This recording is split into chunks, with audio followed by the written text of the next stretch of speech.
নমস্কার, আমি মিলন। শুরু করছি আজকের জেলা বার্তা। সাঁইথিয়ার প্রতিবাদ সভায় বিরোধী দলনেতা শুভেন্দু অধিকারী। বীরভূম জেলার সাঁইথিয়ায় আজ ভারতীয় জনতা পার্টির একটি প্রতিবাদ সভা আয়োজিত হল সন্ধ্যায়। পশ্চিমবঙ্গে লাগামহীন দুর্নীতি, সারের কালোবাজারি, কৃষক আত্মহত্যার প্রতিবাদে এবং অন্নদাতা কৃষকদের অধিকারের দাবিতে আজ 18 ডিসেম্বর সন্ধ্যায় বীরভূমের সাঁইথিয়ায় ইউনিয়ন মোড়ে বিজেপির কিষাণ মোর্চার ডাকে অনুষ্ঠিত হল এক প্রতিবাদ সভার প্রধান বক্তা হিসেবে উপস্থিত ছিলেন রাজ্যের বিরোধী দলনেতা শুভেন্দু অধিকারী, প্রথমে বিজেপির জেলা সভাপতি ধ্রুব সাহা ও বীরভূমের একমাত্র বিজেপি বিধায়ক তাহার নেতৃত্বে জেলার কর্মী সমর্থকদের নিয়ে সাঁইথিয়া পুরো শহরে একটি পদযাত্রা হলো। পরে শুভেন্দু অধিকারীকে কৃষক সমাজের ব্যবহৃত লাঙল ও টোপা দিয়ে বরণ করে নেওয়া হয়। তিনি বলেন, কৃষকদের নামে ভুয়ো অ্যাকাউন্ট খুলে ভারত সরকারের পাঠানো 5,000 কোটি টাকা লুট করেছে তৃণমূল। এই চোর সরকার বাংলায় কৃষকদের সর্বনাশ করেছে। কেন্দ্রের শস্য বীমা থেকে বাংলার কৃষকরা বঞ্চিত বলে বক্তব্য তুলে ধরেন। আগামী দিনে ওই চোর তৃণমূলকে ছুড়ে ফেলে দেওয়ার আহ্বান জানান তিনি।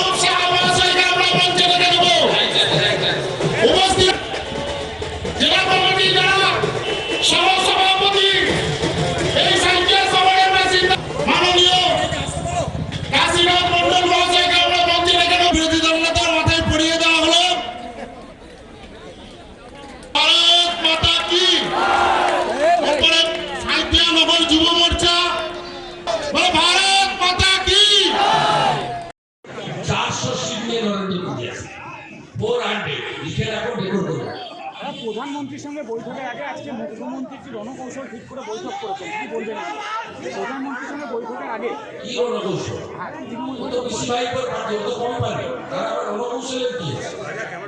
আপনি আমার থেকে বেশি জানেন না, 21 বছর ছিল। কথা বলে না, পিসিটার ব্যাগ থেকে একটা করে বের করে পড়ে আর সবাই বলে হ্যাঁ দিদি, হ্যাঁ দিদি, যা বলেছি।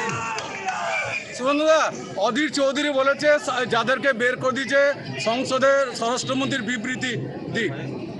এই যে সাংসদদেরকে বের করে দিয়ে অধীর চৌধুরীকে বহরমপুরের লোক সাইজ করবে, যা যা করছে চোর মহুয়াকে নিয়ে যেভাবে নাচানাচি সাইজ হয়ে যাবে বহরমপুর। কিছু করতে হবে। বলছি রাজ্য সরকার পৌষ মেলার আয়োজন করছে শুভেন্দুদা। রবীন্দ্র ঐতিহ্যবাহী মেলাতে তৃণমূল ওই যে কাজল শেখের যে ভাগনা আছে বাপ্পা, তাই তো না বাপি, সে 25 টাকা রেন্ট ছিল স্টলে, 100 টাকা করে রেন্ট করেছে। কাজলের ঘর থেকে কুপন দেওয়া হচ্ছে স্টলে।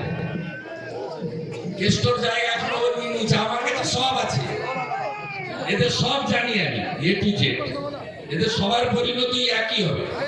জিএসটি কাটা হচ্ছে কিন্তু জিএসটি নম্বর নেই।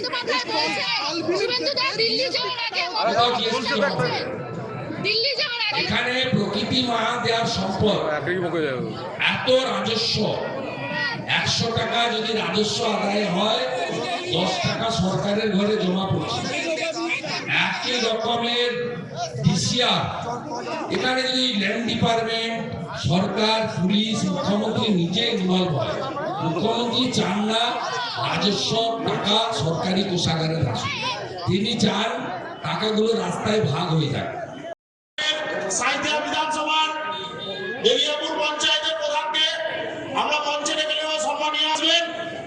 আঙারগড়িয়ার প্রধান সুকুমার হাসদা, ভাই সুকুমার হাসদাকে আমরা মঞ্চে ডেকে নিচ্ছি। সাঁইথিয়া থেকে মোহাম্মদ আমিন নাশিদের রিপোর্ট, ভয় টিভি। আজকের জেলা বার্তা এই পর্যন্ত। নমস্কার।